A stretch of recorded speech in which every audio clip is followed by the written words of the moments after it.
In a peaceful village, there was a lady named Zara. She was known for her beauty. Her skin was as smooth as polished gold. Her long hair flowed like a river of silk, and her eyes sparkled like stars in the night sky. Everyone who saw her would stop and stare, amazed at how beautiful she was. But Zara was very proud. She believed that her beauty made her better than others. She would walk around the village with her shoulder held high, ignoring the kind greetings of the villagers. "I am the most beautiful and everyone should know it," she would boast. Every other young woman wanted to be around her, but she was so picky about the kind of friends that comes around her. If you can't adore her, then you can't be a friend. Every other ladies were not getting men's attention because all the men in the village has their eyes on Zara. Whenever the ladies gathered together, if Zara walked by, everyone would keep quiet and stare at her, wishing they could be as beautiful as her.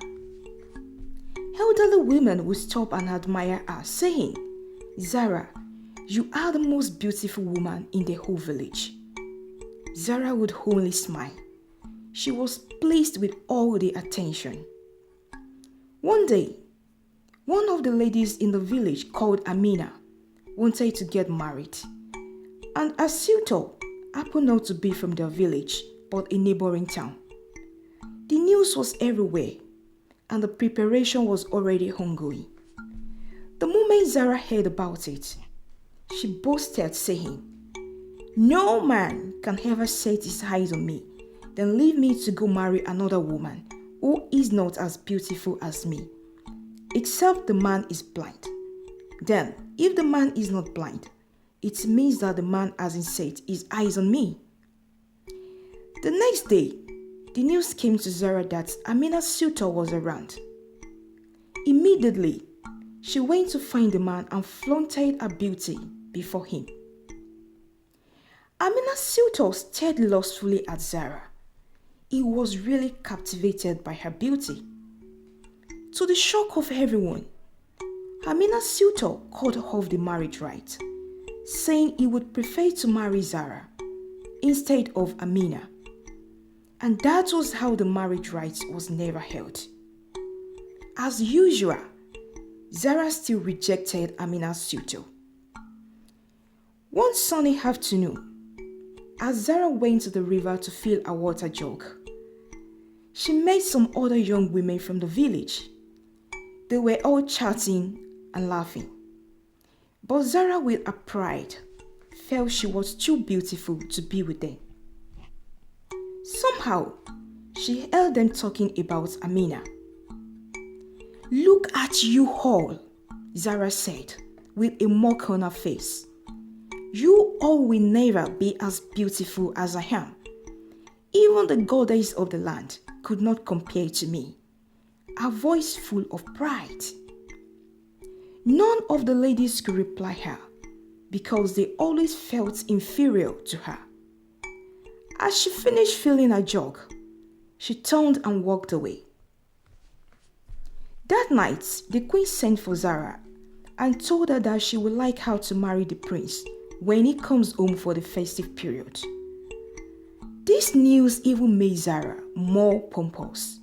Then, she planned so many things she would do to spite other young women. That night, Zara went to bed and had a dream. In her dream, she saw the river goddess of the land, angry with her about the boastful words she said by the river. When she woke up, she ignored it.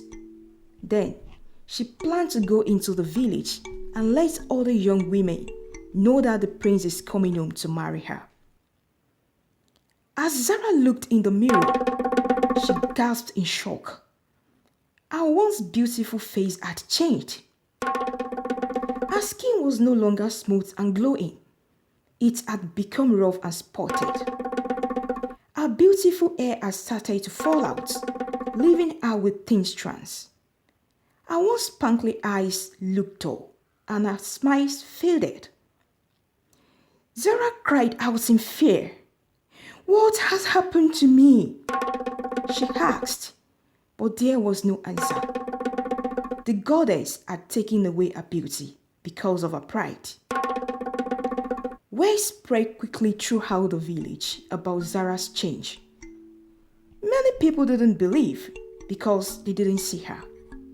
For many days, Zara hid in the house without coming out. But she couldn't hide forever. One morning, she stepped out to go get some water very early. Then she saw few people coming. Out of shame, she ran back home without getting to the river. For a few days, she didn't go out. Again, she couldn't hide forever.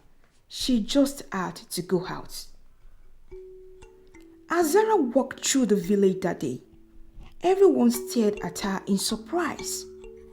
Some women whispered, "Look at Zara. She is no longer the beautiful lady she used to be." The people who had once admired her now turned their faces away. Children would point and giggle when she walked by. The men who used to admire her beauty no longer looked at her. Zara felt ashamed. She tried to hide herself, but the more she tried, the more people laughed. At times, when she seated alone, she would scream, "Why is this happening to me?" she would say. When the queen heard of the atrocity she committed against their goddess, she rejected her. Days passed, and Zara lived with a new face.